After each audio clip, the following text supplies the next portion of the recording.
നമസ്കാരം.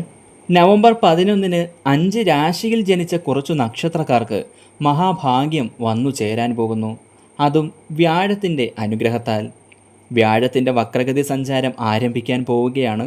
ഈ ഒരു വ്യാഴമാറ്റം, അതായത് വ്യാഴത്തിൻ്റെ വക്രഗതി സഞ്ചാരം, നിങ്ങളുടെ ജീവിതം സ്വപ്നതുല്യമായ നേട്ടങ്ങൾ സൃഷ്ടിക്കുന്നതിന് വഴിയൊരുക്കും.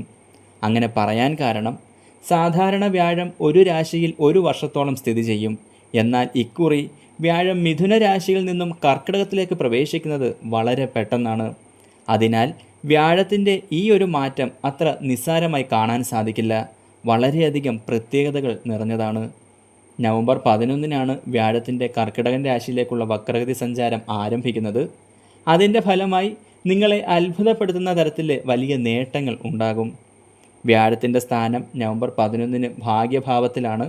അതിനാൽ എന്ത് ചെയ്യണമെന്നോ എന്ത് തീരുമാനമെടുക്കണമെന്നോ അറിയാതെ ഇരുന്ന നിങ്ങളുടെ ഇപ്പോഴത്തെ അവസ്ഥയ്ക്ക് മാറ്റമുണ്ടാകും.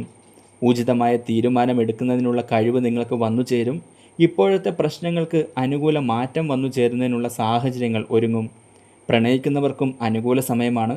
നിങ്ങളുടെ പ്രണയബന്ധം ശക്തിപ്പെടുകയും അത് വിവാഹത്തിലേക്ക് എത്തുന്നതിനുള്ള സാധ്യതയും കൂടുതലാണ്. ഈ ഒരു സമയത്ത് നിങ്ങൾ നടത്തുന്ന എല്ലാത്തര സാമ്പത്തിക ഇടപാടുകളും ഇരട്ടി ലാഭത്തിൽ വന്നു ചേരും. നിങ്ങളുടെ ഏറെ നാളായുള്ള കഠിനാധ്വാനത്തിന് ഫലം ലഭിക്കും. തൊഴിൽ രംഗത്ത് ബുദ്ധിമുട്ടുകൾ മാറിക്കിട്ടും. ഏറെ നാളായുള്ള ലക്ഷ്യങ്ങൾ പലതും പൂർത്തീകരിക്കാൻ സാധിക്കും. കുടുംബത്തിൽ ഏറെ നാളായി നഷ്ടപ്പെട്ട സന്തോഷവും സമാധാനവും തിരികെ വരും. ഈ ദിവസം ശിവക്ഷേത്ര ദർശനം നടത്തുന്നതും നിർമ്മാല്യം കണ്ടു തൊഴുന്നതും ഏറെ ഉത്തമമാണ്. അതിനാൽ എല്ലാവരും ഈ ദിവസം ശിവക്ഷേത്ര ദർശനം നടത്താനും നിർമ്മാല്യ ദർശനം നടത്താനും മറക്കരുത്. നിങ്ങളുടെ ഭാഗ്യം ഇരട്ടിയായി നിങ്ങളുടെ ജീവിതത്തിലേക്ക് വന്നു ചേരുന്നതിന് ശിവക്ഷേത്ര ദർശനം വഴിയൊരുക്കും.